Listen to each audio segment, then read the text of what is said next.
Hey everyone, John at 8trackavenue.com here.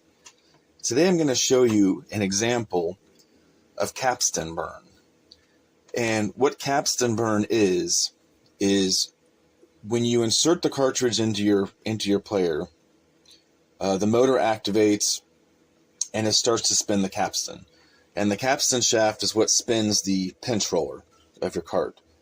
And then that, of course, advances the tape. Well, what happens with capstan burn is when a cart is jammed up in some way. The tape pack inside of the cart is in some way jammed up. Either it's hardened over time because it's been stored in a non-climate controlled environment for years and not been played, or the sensing foil was inside the tape pack when the tape was last played and put away for storage, and it corroded and stuck to the tape that was sitting on top of it in the tape pack. That will cause a jam. Or the tape at some point had a wedding cake jam in the center here. And that will also cause a massive jam.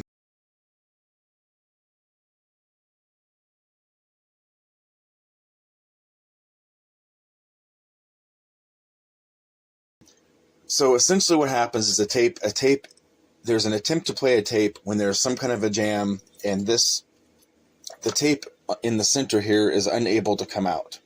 It's stuck, it can't come out, but the capstan shaft is still spinning and the pinch roller is still spinning, but the tape is not advancing. And so what that does is it causes a burn.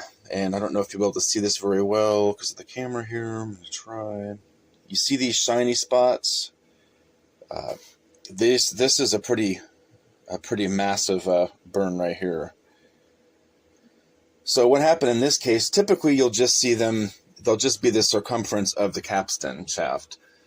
In this instance, the tape was still able to move. It wasn't completely jammed, so it was moving pulling out of the center very slowly and just burning as it was going in between the pinch roller and the capstan shaft. So as long as the cart has a rubber pinch roller like this, I won't have to do anything. This is at the sensing foil splicer. I'm getting ready to replace the old. I already cut out the old foil. This won't cause any issues as long as you have a rubber pinch roller on the cart.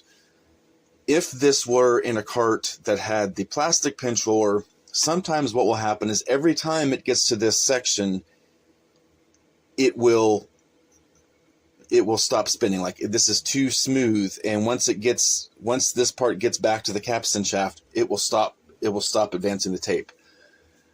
You can remedy that by replacing the plastic pinch roller with a rubber one if you have one, which is typically what I do, but every once in a while I don't have a replacement rubber pinch roller. So what I will do sometimes is I will take a small little piece of 400 grit sandpaper, and then what I'll do is I will just gently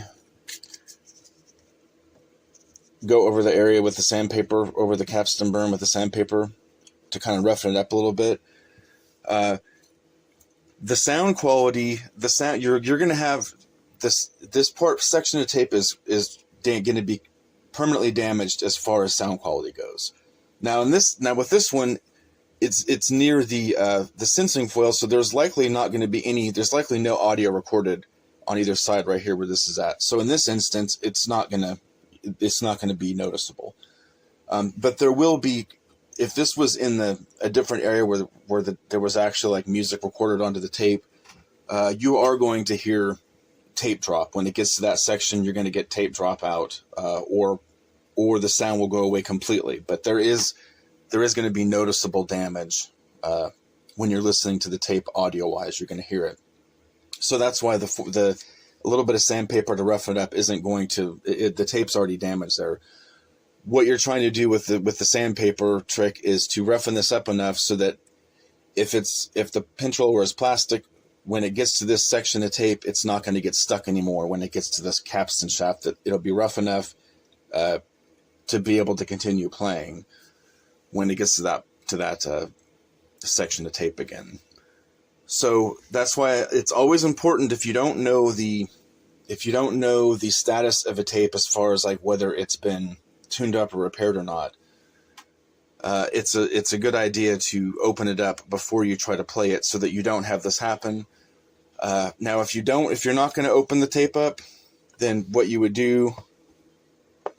I would suggest you do is advance the tape. Use your finger and try to advance the tape where the pinch roller is at. If it's moving freely, then you're probably going to be okay. If it's not moving freely, if you can't move it with your finger here in the pinch roller, then don't try to put it in the machine and play it. It needs to be opened up and serviced because something is wrong. And if you try to play it like that, you're going to cause permanent damage to that whatever section that you inserted into the player is going to get permanently damaged because it's not going to move, and the capstan's just going to eat it.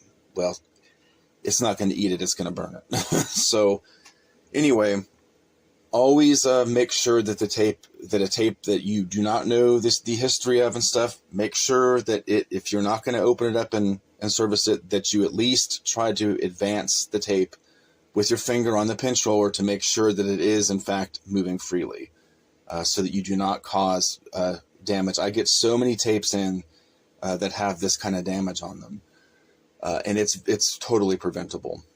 So I hope this helps someone. Thanks for watching.